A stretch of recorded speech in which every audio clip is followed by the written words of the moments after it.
19h30, c'est le retour de l'actualité sur Grand Lille TV. Le meeting de Nicolas Sarkozy vient tout juste de s'achever. On parle de sa visite dans cette édition dans un instant.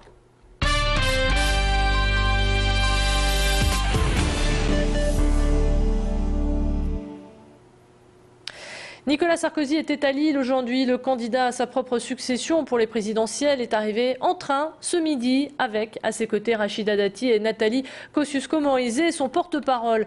L'actuel locataire de l'Élysée a tenu ce soir un meeting à Lille-Grand-Palais.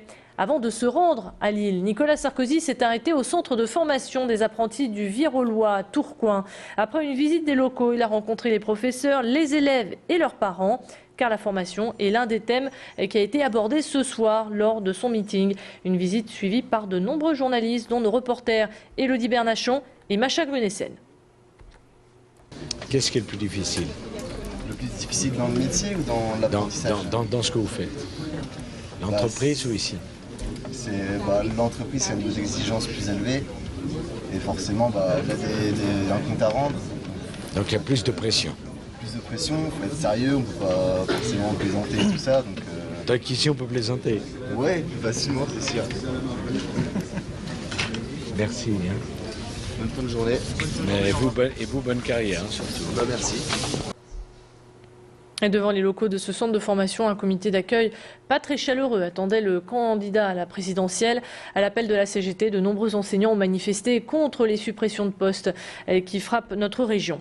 Après cette visite, Nicolas Sarkozy a fait un court détour par Lambersart, où il s'est installé dans un café de la rue de Lille pour y rencontrer les demandeurs d'emploi. Et puis ensuite, le candidat s'est rendu pour son meeting à Lille-Grand-Palais. 5000 personnes ont fait le déplacement depuis son élection. C'est la 13e fois que Nicolas Sarkozy vient dans le Nord. Il est venu sur les terres socialistes pour parler de la formation et de l'apprentissage, des thèmes phares de cette campagne.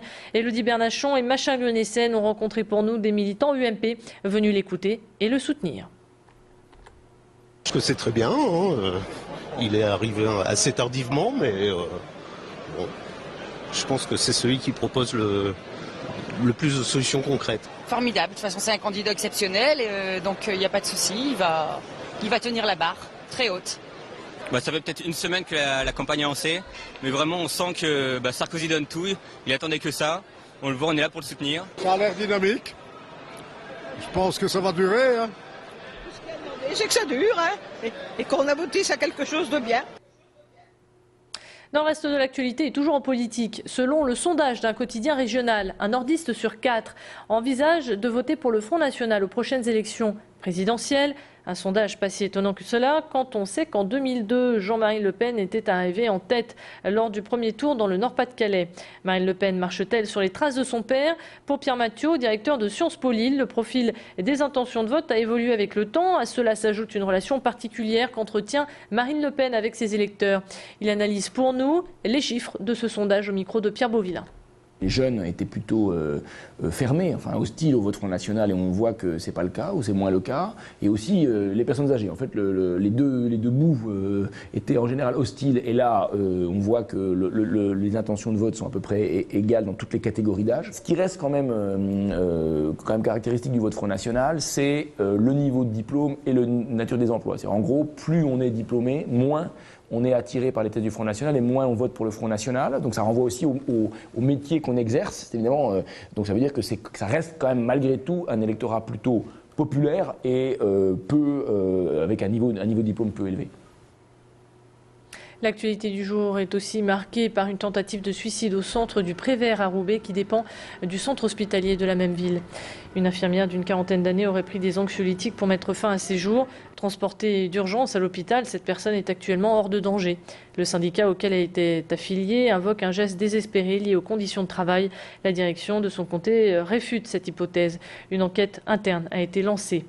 Un membre du syndicat Sud revient à présent sur les faits au micro de Tanguy Lécluse.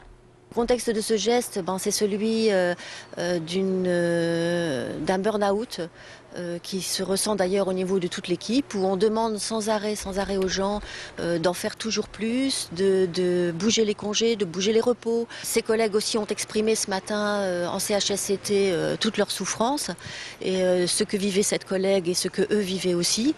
Donc on était déjà... Et en plus cette fille a fait cette tentative sur son lieu de travail, ce qui est quand même très significatif.